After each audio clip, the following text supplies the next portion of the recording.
नमस्कार दोस्तों, आप सभी का स्वागत है आपके अपने YouTube चैनल ज्ञान स्टडी LMP पर। दोस्तों, आज हम लोग यूपी पेट 2022 में आने वाली हिंदी के कुछ महत्वपूर्ण प्रश्न करने वाले हैं। दोस्तों, ये प्रश्न इतने महत्वपूर्ण हैं कि कई बार कई परीक्षाओं में पूछे जा चुके हैं, तो काफ़ी ध्यान से इन प्रश्नों को करें।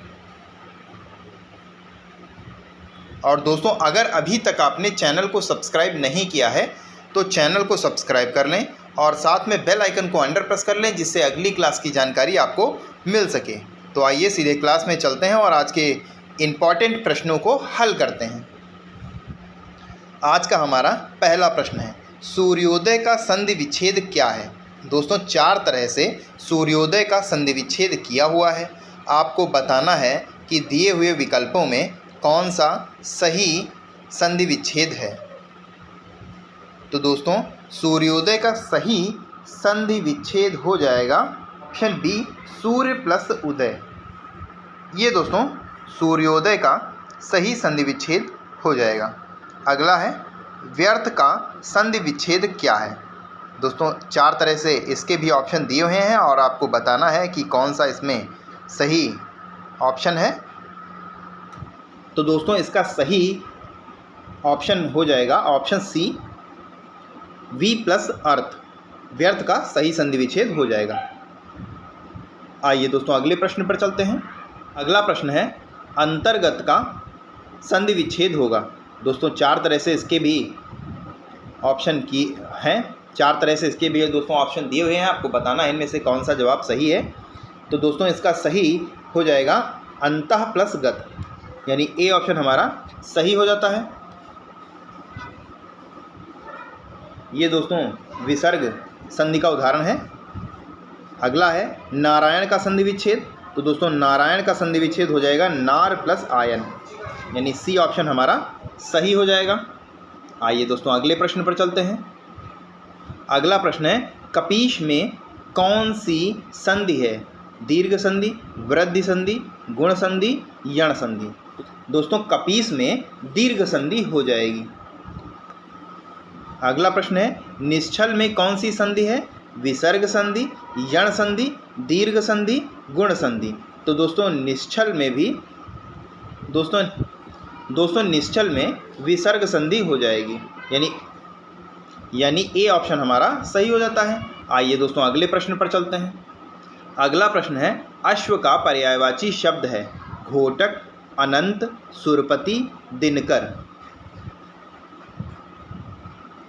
तो दोस्तों, अश्व का सही पर्यायवाची शब्द हो जाएगा घोटक, यानी ए ऑप्शन हमारा सही हो जाएगा।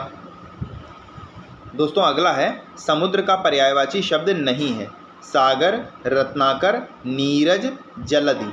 तो दोस्तों, समुद्र का पर्यायवाची नहीं है नीरज। नीरज दोस्तों कमल का पर्यायवाची होता है। बाकी दिए हुए चारों ही ऑप्शन समुद्र के पर्यायवाची हैं। आइए दोस्तों अगले प्रश्न पर चलते हैं। अगला प्रश्न है, निम्नलिखित में कौन सा शब्द गणेश का पर्यायवाची शब्द नहीं है। गणपति, करिवरवदन, चंद्रचूर्ण, विनायक। चंद्रचूर्ण इंद्र का पर्यायवाची होता है, गणेश का नहीं। तो इस प्रश्न का सही उत्तर ऑप्शन सी हो जाएगा। अगला प्रश्न है, पत्नी का पर्यायवाची है। आत्मजा, सहचरी, धरित्री, रजनी। तो दोस्तों, इस प्रश्न का सही पर्यायवाची पत्नी का पर्यायवाची हो जाएगा सहचरी, यानी बी ऑप्शन हमारा सही हो जाएगा। आत्मजा दोस्तों ये पुत्री का पर्यायवाची होता है। धरित्री पृथ्वी का पर्यायवाची होता है और रजनी रात्रि का पर्यायवाची होता है। तो इस प्रश्न का सही उत्तर ऑप्शन बी हो जाता है। आइए दोस्तों अगले प्रश्न पर चलते हैं। जो सबके लिए हो वाक्य के लिए एक शब्द है। सार्वजनिक, सार्वभौमिक, सर्वकालिक, सार्वदेशिक। तो दोस्तों, जो सबके लिए हो वो सार्वजनिक होता है, तो ए ऑप्शन हमारा सही हो जाएगा। अगला है, जो कहा गया है के लिए एक शब्द। कथ्य, वक्तव्य, कथित, वक्ता। तो दोस्तों, जो कहा गया है वो कथित होता है, यानी सी ऑप्शन हमारा सही हो जाता है। आइए दोस्तों अगले प्रश्न पर चलते हैं। अगला प्रश्न है खूंटी का बहुवचन बताइए। 4 दोस्तों दिए हुए हैं ऑप्शन। ए ऑप्शन में है खुटिया, बी ऑप्शन में है खुटियाँ, सी ऑप्शन में है खुटिया और डी ऑप्शन में है खुटिया। तो दोस्तों इसका सही बहुवचन हो जाएगा ऑप्शन डी, खूटियाँ। ऑप्शन डी, खूटियाँ। अगला है कवि का स्त्रीलिंग रूप क्या होगा। कवित्री, कवियत्री, कवियत्री, कवित्री, कविती। तो दोस्तों कवित्री का सही, दोस्तों कवि का स्त्रीलिंग कवित्री होता है, यानी सी ऑप्शन हमारा सही हो जाता है। आइए अगले प्रश्न पर चलते हैं। अगला प्रश्न है अब्ज शब्द का सब सही अर्थभेद है। कमल, वर्ष, सुंदर, लगातार, चढ़ाई, घमंड, मतलब धन। तो अब्ज का दोस्तों सही अर्थ होता है कमल और शब्द का वर्ष। अब्ज का और अब्द का सही अर्थ हो जाएगा कमल और वर्ष, यानी ए ऑप्शन हमारा सही हो जाएगा। अगला प्रश्न है अपर और अपार सही अर्थ युग्म है। विस्तृत, संकुचित, दूसरा, असीम, ऊंचा, अथाह, छोटा, हिस्सा। तो दोस्तों अपर का होता है ऊंचा और अपार का होता है अथाह। तो सी ऑप्शन हमारा सही हो जाता है। आइए दोस्तों अगले प्रश्न पर चलते हैं।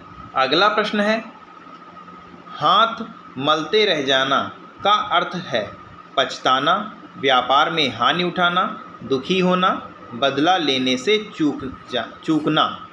तो इस प्रश्न का सही उत्तर हो जाएगा हाथ मलते रह जाना मतलब पछताना, यानी ए ऑप्शन हमारा सही हो जाता है। अगला प्रश्न है 3-13 होना का अर्थ है पराजित करना, बिखर जाना, सिद्धांतहीन, टाल मटोल करना। तो दोस्तों 3-13 हो जाना का अर्थ हो जाएगा, दोस्तों दिए गए ऑप्शनों में 3-13 का सही अर्थ हो जाएगा बिखर जाना, यानी बी ऑप्शन हमारा सही हो जाएगा। आइए दोस्तों अगले प्रश्न पर चलते हैं। अगला प्रश्न है सही वाक्य है। दोस्तों आपको 4 वाक्य दिए हुए हैं, आपको बताना है इनमें से कौन सा सही वाक्य है। पहला है सीता ने अपनी सहेली को, ये तो दोस्तों सही नहीं है। दूसरा है सीता ने अपनी सहेलियों को बुलावाई, ये भी दोस्तों नहीं सही है। अगला है सीता ने अपनी सहेलियों को बुलाआ, ये भी दोस्तों सही नहीं है। और तो डी ऑप्शन में है सीता ने अपनी सहेलियों को बुलाया, ये दोस्तों सही ऑप्शन है। तो डी ऑप्शन हमारा सही हो जाएगा इस प्रश्न का। तो डी ऑप्शन सही है। आइए दोस्तों अगले प्रश्न पर चलते हैं। अगला प्रश्न है दीप शिखा किसकी रचना है। सुमित्रा नंदन पंत, निराला, सुभद्रा कुमारी चौहान, महादेवी वर्मा। तो दोस्तों दीप शिखा महादेवी वर्मा की कृति है। तो इस प्रश्न का सही उत्तर ऑप्शन डी हो जाएगा। अगला है चिदंबरा, आई थिंक दोस्तों ये आखिरी क्वेश्चन भी है। चिदंबरा किसकी रचना है। रामधारी सिंह दिनकर, महादेवी वर्मा, सुमित्रा नंदन पंत, बालकृष्ण शर्मा। तो दोस्तों चिदंबरा सुमित्रा नंदन पंत की रचना है। तो सी ऑप्शन हमारा सही हो जाता है। तो दोस्तों आज के लिए बस इतना ही। कैसी लगी आज की क्लास कमेंट करके ज़रूर बताएं, और दिए हुए प्रश्नों में आपके कितने सही हुए ये भी कमेंट करके बताएं। और दोस्तों अगर आप चैनल पर पहली बार आए हैं तो चैनल को सब्सक्राइब करना ना भूलें और बेल आइकन को अंडर प्रेस कर लीजिएगा। मिलते हैं अगली क्लास में, तब तक के लिए नमस्कार। जय हिंद, जय भारत।